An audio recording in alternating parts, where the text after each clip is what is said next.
주보에 내용이 다 있으니까 체크하면서 한번 보세요. 제가 왜 예배에 대해서 1년에 한 번씩 꼭 이렇게 말씀을 드리냐면 예배는 생명입니다. 예배는 드려도 되고 안 드려도 되고 하는 게 아니에요. 물론 주일에 무슨 일이 생길 수 있어요. 그러나 그것 때문에 예배를 드리지 않는 것은 죄입니다. 죄입니다. 그래서 그런 일이 주일에는 나지 않도록 기도하시기 바랍니다. 그리고 무슨 일이 있더라도 예배는 꼭 드려야 된다는 그것을 항상 마음에 가지고 서원하시기 바랍니다. 아까 시편 15편에서 그러잖아요. 누가 주의 장막에 거하냐고요? 자기가 하나님께 서원한 것으로 인해서 내가 해를 받았더라도 그 서원을 변하지 않고 그대로 지키는 자, 그것을 행하는 자가 주의 성산에 머물게 됩니다. 그래서 그 예배에 대해서 쭉 보겠습니다. 첫 번째, 예배는 하나님이 기뻐하십니다. 하나님이 우리를 하나님의 형상으로 지으시고 심히 기뻐하였다라고 이 창세기 1장 31절에 기록합니다. 그걸 어떻게 아냐면은 하나님이 지으신 그 모든 것을 보시니 보시기에 심히 좋았더라. 여기 히브리 말에는 부사가 없어요. 그래서 그대로 말하면은 좋다 이렇게 말씀하신 거예요. 그러니까 하나님이 그렇게 말씀하신 거예요. 좋다. 근데 언제 그러냐면 6일째. 그러니까 1일자부터 6일까지 이 창조 역사를 다 마치고 난 다음에 심히 좋았다 이렇게 합니다. 다른 날은 그냥 좋았다. 근데 6째 날은 심히 좋았다. 직역을 하면 좋다 이렇게 말씀한 겁니다. 하나님이. 근데 왜 그랬을까요? 왜 6일째가 사람을 지으셨거든요. 사람을. 그리고 사람에게 하나님의 형상으로 지으셨잖아요. 잘 보세요. 빛은 어떻게 해요? 하나님 말씀에 빛이 있으라 하시면 빛이 있었잖아요. 물이 나뉘라 하면 나뉘잖아요. 공중의 새, 바다의 물고기 내라 하면 그냥 바로 나오죠. 그냥 말씀으로 그렇게 난 거예요. 그런데 유독 사람만 하나님이 직접 흙으로 빚으시고 사람의 형상으로 자기 코에다가 그 호흡을 넣어주셨죠. 그 넣어주셨다는 그 말씀, 그 호흡이 바로 성령입니다. 그래서 첫사람 아담은 성령의 사람이에요. 근데 그 성령의 사람이 나중에 에덴을 쫓겨나가고 노아 홍수 직전에는 어떻게 되죠? 성령의 사람이 아니라 육의 사람으로 변화되었다고 표현합니다. 그것이 창세기 6장입니다. 그래서 심판을 받는 게 돼요. 우리가 왜 허물과 죄로 죽었다고 왜 에베소서 2장 1절에 기록됐냐면은 우리가 영의 사람이 되어야 되는데 육의 사람이 되니까 영이 없으니까 영이 떠나버렸으니까 그래서 우리는 육의 사람이 되고 우리는 영으로 봤을 때는 죽은 존재가 돼요. 몸뚱이는 살아서 움직여요. 그리고 먹고 살기 위해서 열심히 일도 하고 의로운 일도 하고 어떤 때는 나쁜 일도 하고 술도 먹고 남도 때리고 막 이렇게도 합니다. 왜? 성령이 떠났으니까. 그래서 그것을 영적으로 죽었다 이렇게 표현합니다. 첫사람 아담은 흙으로 지음을 받았지만 하나님께서 그의 코에 성령을 불어넣어 주셔서 성령의 사람으로 살아난 거예요. 그래서 하나님이 기뻐하신 겁니다. 좋다 그렇게 말씀한 겁니다. 그런데 두 번째, 아담이 범죄하여 추방당하죠. 에덴에서. 그런데 악은 점점 더 악해져요. 어떻게 악해지냐면 첫째 아들 가인이 둘째 아들 아벨을 쳐서 죽여버립니다. 왜 죽이냐고요? 아담과 그 하와가 하나님께 늘 예배 드렸거든. 그 예배 드리는 것을 보고 배웠어요. 그래서 첫째 아들도 둘째 아들도 같이 예배를 드렸어. 이제 독립해서. 그런데 첫째 아들이 드린 거는 하나님이 안 받으셨어. 둘째 아들을 받으셨고. 그러니까 첫째 아들은 시기 질투가 난 거죠. 왜 하나님이 내 동생 거는 받으시고 내 거는 안 받으셔? 그러니까 거기에 대해서 왜 안 받으시는지를 그거를 확인하고 돌이켜서 하나님께 온전한 예배를 드리면 되잖아요. 근데 그거를 못해. 둘째 아들을 불러서 들에서 돌로 쳐서 죽여버립니다. 그것이 인간이 범한 아담이 추방되고 난 다음 첫 번째 죄인데 살인죄입니다. 근데 어떤 살인죄? 자기 동생을 죽인 죄. 그것이 인간이 범한 에덴 바깥에서 범한 최초의 범죄입니다. 가정에서 일어났죠. 성도 여러분, 그러면 아담은 심정이 어떻겠습니까? 한날에 두 아들을 잃어버렸잖아요. 하나들은 죽었고 하나들은 그 아들을 죽여서 하나님 앞을 떠나버렸잖아요. 성도 여러분, 만약에 내가 아담이라고 생각해 보세요.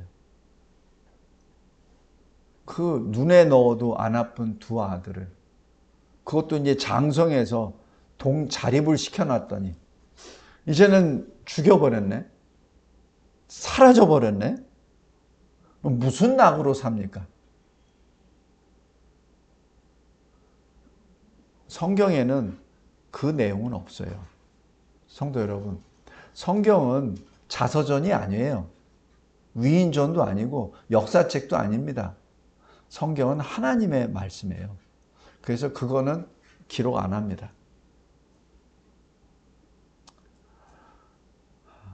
그러나 하나님께서는 여기서 사랑이 들어가는 거예요. 하나님이 셋을 주십니다. 세 번째 아들을 주세요. 그리고 셋째 아들, 그 셋이 아들을 낳고 에노스를 낳습니다. 그 다음 이때 기쁨의 역사가 잠깐 나타납니다. 아들들이 죽고 나가고 슬픔에 쌓였던 슬픔의 역사가 계속 진행될 때 하나님께서 기뻐하시는 역사가 나타납니다. 그게 뭔지 아세요?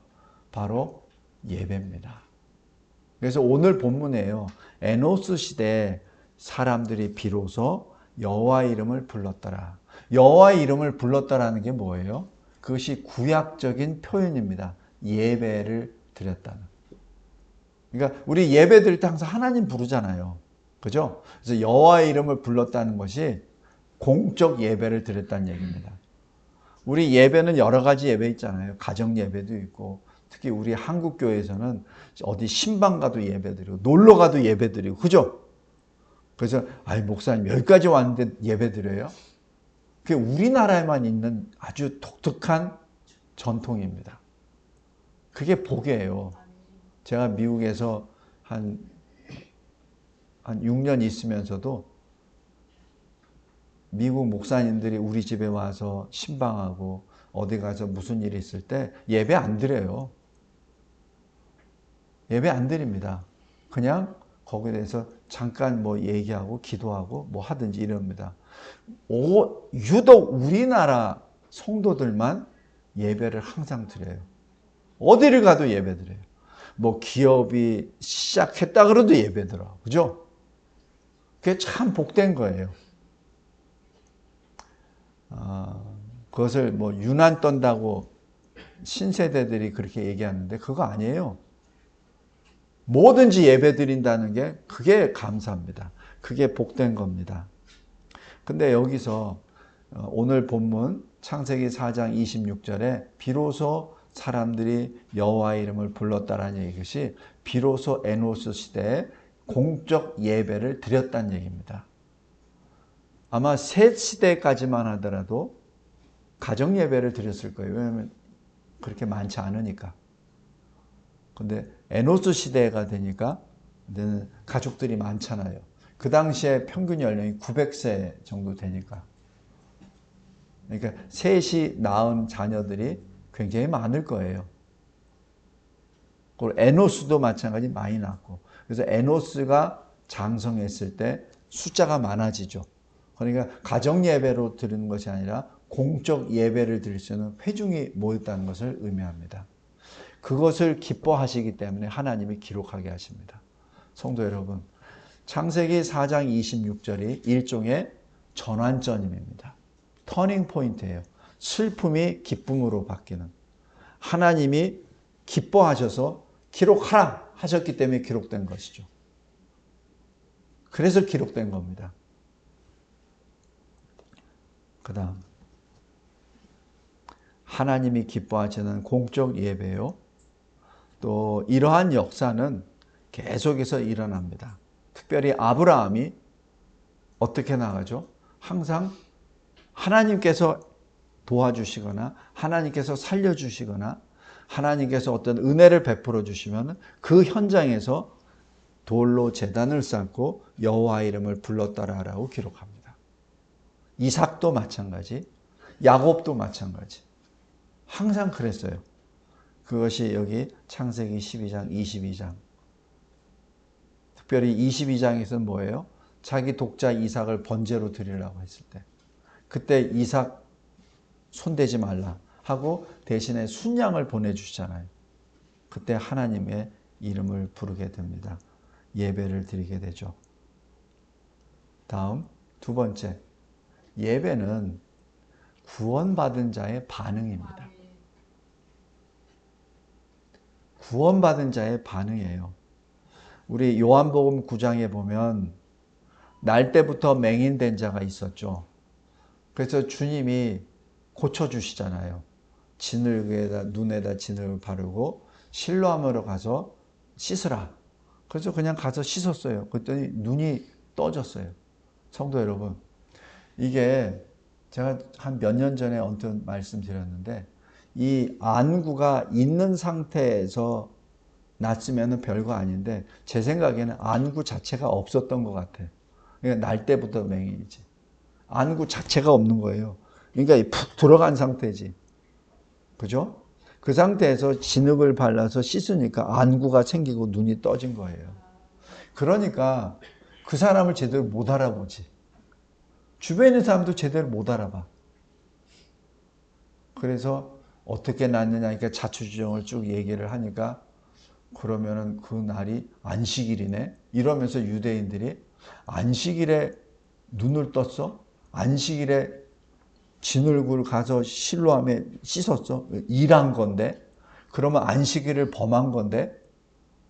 그러면 예수라는 그 사람은 그러면 죄인이네? 안식일을 안 지켰으니까? 이런 식으로 막 몰아가 버립니다. 요즘도 그렇잖아요. 뭐가 있으면 거짓말로 그냥 믿든 안 믿든 그냥 막 얘기해가지고 사람을 죄인으로 만들어 버리잖아요. 그러니까 예수님을 죄인으로 만들어 버렸어요. 그러니까 그 소경됐다가 눈뜬 자의 부모도 얘기를 못 하는 거예요. 왜냐하면 그 얘기하고 나면은 자기도 죄인이 돼버리고 쫓겨나니까. 그러나 이 사람은 담대 예수를 선포합니다. 나는 알 수 없사오나 알지 못하나 나는 분명히 못 봤었어. 그러나 지금 내가 보고 있어. 근데 그게 누구? 그 사람 때문에. 그 사람이 하라는 대로 해서 내가 된 거야. 그래서 난 그 사람이 누군지는 잘 모르지만 하나님이 보내주신 사람이라 믿는다. 딱 선언합니다. 그래서 출교를 당합니다. 성도 여러분, 유대교에서 출교를 당했다는 얘기는 유대인들하고 같이 못 산다는 얘기예요. 특별히 매매를 못 합니다. 물건을 못 사요. 그럼 어떻게 먹고 삽니까? 못 살아요. 그러니까 다른 데 가서 살아야 됩니다. 굉장히 심한 벌입니다. 그럴 때 예수님이 찾아가십니다. 왜냐하면 이 사람은 예수를 한 번도 못 봤죠. 음성만 들었지. 그죠? 예수님이 오셔서 물어보니까 나는 그를 보고 싶습니다. 그러니까 예수님이 너와 말하는 그가 나니라. 바로 그때 말씀합니다. 그러자 뭐라고 하냐면은 여기 이 헬라어로 꾸리에 카이 프로스쿠네이센 아우토 이렇게 말합니다. 이걸 말하면 주여 내가 믿나이다 하고 절하는지라 이렇게 말합니다. 여기서 주여라고 말하는 것은 하나님이라는 뜻입니다. 여호와 하나님이라는 뜻이에요. 그래서 이 소경되었던 자가 지금 이게 절을 했다라고 이 번역은 되어 있는데 실은 절을 한 것이 아니라 예배를 드렸다는 얘기입니다. 신앙 고백이에요. 예수를 주님으로 고백한 겁니다.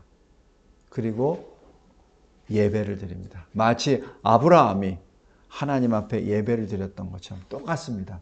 그냥 간단한 한 말인데 근데 그게 신앙 고백이에요. 주여 하나님이시여 그러면서 예배를 드립니다. 이것이 구원받은 자의 반응입니다. 그래서 구원받은 자는 예배를 사모할 수밖에 없고 예배를 드릴 수밖에 없어요. 그 다음 예배를 왜 하나님께서는 그렇게 기뻐하십니까? 에베소서 1장 4절에서 6절까지 창세전에 그가 사랑하시는 자 안에서 우리를 택하사 그가 사랑한 자가 누구예요? 예수 그리스도죠. 그 사랑 안에서 그 앞에서 그가 누구예요? 주님 앞에서 흠도 없고 거룩하게 하시려는 하나님의 기쁘신 뜻에 따라 우리가 누구예요? 그리스도께 속한 그리스도인이죠. 우리 그리스도인이 예수 안에서 하나님의 은혜의 영광을 찬송하게 하려 하는 것이라. 이것이 에베소서 1장 그 주제입니다. 이게 뭐예요? 예배잖아요. 예배 때 뭘 해요? 하나님이 얼마나 나를 사랑하시고 나를 구원하시고 하셨다는 그 은혜를 찬송하는 거잖아요. 그죠? 그게 예배잖아요. 구원받은 자의 즉각적인 반응입니다. 그리고 자연스러운 반응입니다. 다음. 우리 출애굽에서도 보면은 출애굽이 뭐예요? 애굽에서 나왔다는 얘기잖아요. 그죠? 애굽에서. 근데 애굽에서 왜 나왔습니까? 애굽에 요셉을 모르는 왕이 들어와서 이스라엘 백성들, 유대인들을 계속 핍박을 합니다. 죽여나가요. 아들 낳으면 죽여버립니다. 그럼 아들을 낳으면 죽여면 어떻게 됩니까? 여자, 딸은 살려두고 아들은 다 죽여버려. 그럼 어떻게 돼요? 그럼 그 딸은 누구랑 결혼해요? 애굽 사람하고. 그러면 그 다음 세대는 어느 나라 사람이 돼요? 애굽 사람. 그럼 자연스럽게 흡수가 돼버리죠. 자연스럽게 흡수가 돼버립니다. 그러면 이스라엘 사람들 없어져요. 우리나라가 왜 지금까지 이렇게 종족이 보존됐는지 아세요? 요 조그만 한반도에 우리끼리 사니까. 잘 생각해 보세요. 징기스칸 저 종족이 전 세계를 막 휩쓸려 했는데 왜 이렇게 사라져 버렸죠? 흡수돼 버린 거예요. 중국 사람들에게 흡수돼 버리죠. 아마 그 피를 보면은 아마 그렇게 될 겁니다. 저 남미 쪽에서도 그런 옛날에 그 왕국들이 많이 있었어요. 근데 지금은 없어. 왜 없어진 줄 아세요? 스페인 그 사람들이 섞여버리니까. 남자들은 다 죽여버리고 남아있는 씨들하고 스페인 종족하고 살아버리니까 그 원주민이 사라져버리는 겁니다.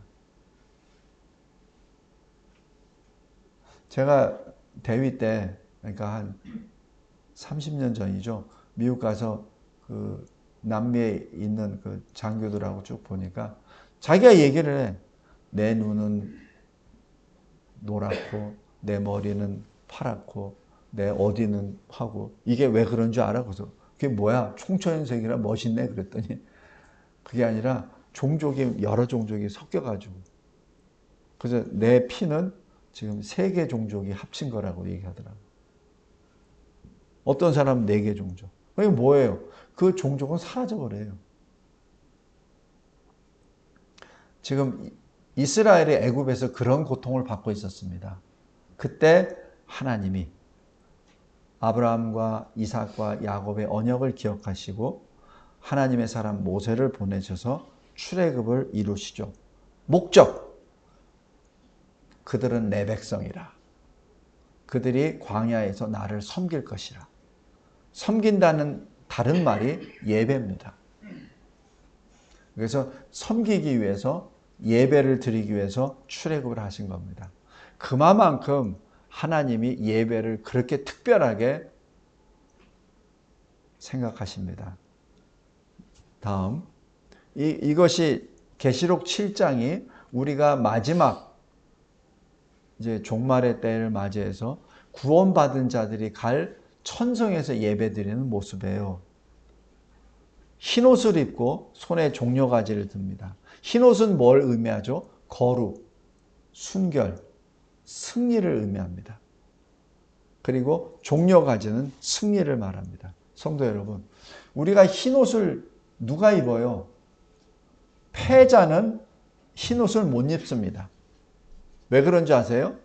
전쟁에 진 사람은 노예로 끌려가기 때문에 노예가 무슨 흰옷을 입어. 일해야 되는데. 노예가 어떻게 흰옷을 입어? 짐승처럼 끌려다녀야 되는데. 설사 흰옷을 입힌들 흰옷이 존재하겠습니까? 그래서 흰옷이란 성결을 의미하지만 동시에 승리를 의미합니다. 근데 거기에 각 나라와 족속과 백성과 언어 중에 셀 수 없이 많은 사람들이 거기 서서 보좌 앞과 하나님 아버지 보좌 앞과 어린 양 주 예수 그리스도 성자 하나님 앞에서 큰 소리로 부릅니다. 구원은 보좌와 어린 양에게 있도다 하면서 큰 소리로 부르며 거기에 있는 천군 천사들과 함께 찬송을 부릅니다. 이게 뭐예요? 예배잖아요. 그것이 계시록 7장, 계시록 14장 그 모습입니다. 근데 그 흰옷이 뭐예요? 어린 양의 피로 씻음을 받은 옷을 의미합니다.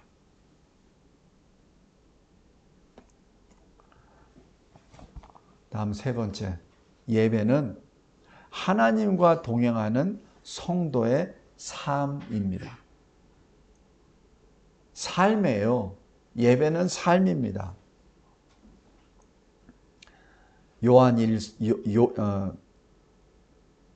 사도행전 2장, 그다음에 또 로마서, 고린도전서 계속해서 나옵니다. 요엘서도 마찬가지. 누구든지 여호와의 이름을 부르는 자는 구원을 받는다.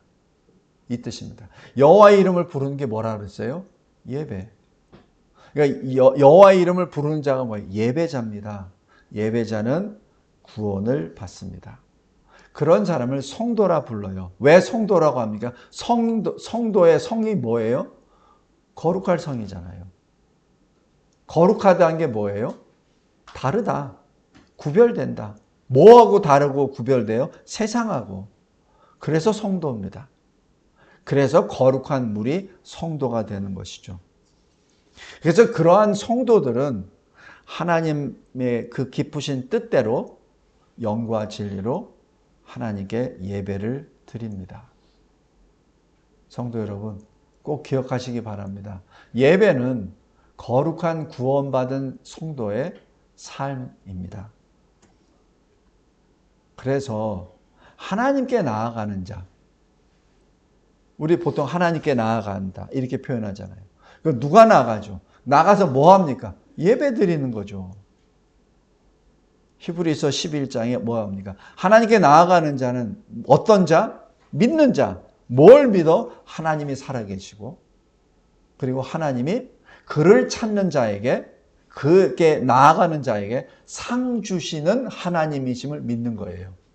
그래서 우리가 예수 그리스도를 믿음으로 우리가 천국 백성이 됐다는 얘기는 그냥 단순히 그냥 됐다는 것이 아니라 내가 살아계신 하나님을 믿고 내가 하나님께 나아가고 하나님을 찾는 나에게 하나님께서 나에게 상을 주시는 하나님이심을 내가 믿는 거예요. 그냥 천국에 가서 그냥 덜레덜레 앉아서 두루 물고 자는 게 아니라 하나님께서 이 세상에서 내가 하나님을 찾은 것에 대한 상을 주세요. 그것이 하나님 나라 기업입니다. 그게 무엇입니까? 저도 몰라요. 저도 천국에 가봤어야 알지. 그러나 말씀하시잖아요. 주신다고. 그게 믿음이에요. 보이지도 않고 내가 거기 가본 적도 없어요. 그러니까 믿음이지. 만약에 내가 갔으면 믿음이 필요 없지. 그죠? 성도 여러분, 그것이 우리의 삶입니다.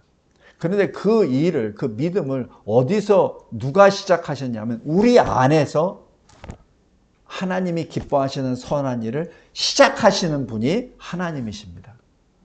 우리가 자랑할 게 없다는 얘기예요. 믿음이 그래서 은혜의 선물이라고 했잖아요. 에베소서 2장 8절이죠. 우리가 뭘 잘나서 우리가 뭐 분석을 하고 우리가 뭐 연구를 하고 판단을 해서 뭐 결정한 게 아니에요. 이 믿음은 그냥 받는 겁니다. 제가 누차 말씀드리잖아요. 공부 많이 한 사람들 믿음 없어요. 믿음 받기 힘들어요. 왜냐하면 자기가 분석을 해야 되고 자기가 판단해야 되거든. 그것이 길들여져 있거든. 그러니까 그냥 보지 않고도 믿어. 이게 안 되는 거예요. 그러니까 공부 많이 하면 할수록 더 어려워요.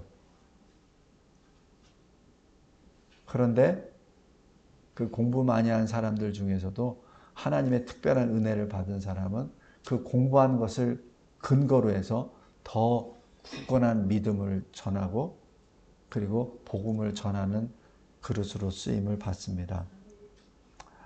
하나님이 기뻐하시는 예배로 모이는 것이 기쁨과 감사입니다. 그 다음 말씀을 맺겠습니다. 하나님은 창조, 구원, 심판의 하나님이세요. 아까 창조하신 하나님이 어떻게 하셨죠? 에노스 시대에 피로소 사람들이 여호와 이름을 불렀다 기억하십니다. 구원의 하나님이 어떻게 하시죠? 구원의 하나님이 구원받은 자에게 예배를 허락하시죠. 왜 구원? 예배드리기 위하여. 출애굽을 잘 보세요. 그 다음에 마지막 심판의 하나님.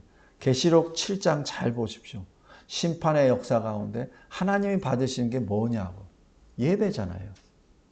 성도 여러분, 이 세상에서 하나님이 가장 기뻐하시는 일을 하는 것. 우리 성도가 하나님의 사람이 할 수 있는 최고의 방책은 최선의 방책 예배입니다.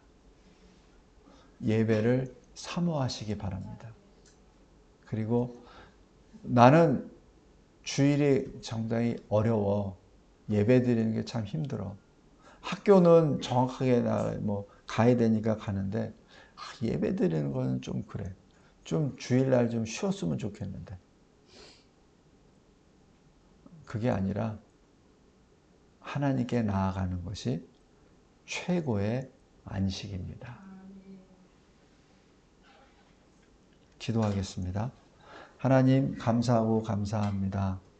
하나님께서 저희들에게 예배를 드리라고 명령하셨지만 그 명령이 특권이요, 복이요, 그리고 우리를 향한 한량없으신 사랑임을 고백합니다. 창조와 구원과 심판의 하나님께서 저희들에게 주시는 하나님이 기뻐하시는 그 길 중에 최고의 길, 예배를 사모하며 영과 진리로 예배를 드리는 거룩한 성도로 불러주심에 진심으로 감사합니다. 예수 그리스도의 이름으로 기도드리옵나이다. 아멘.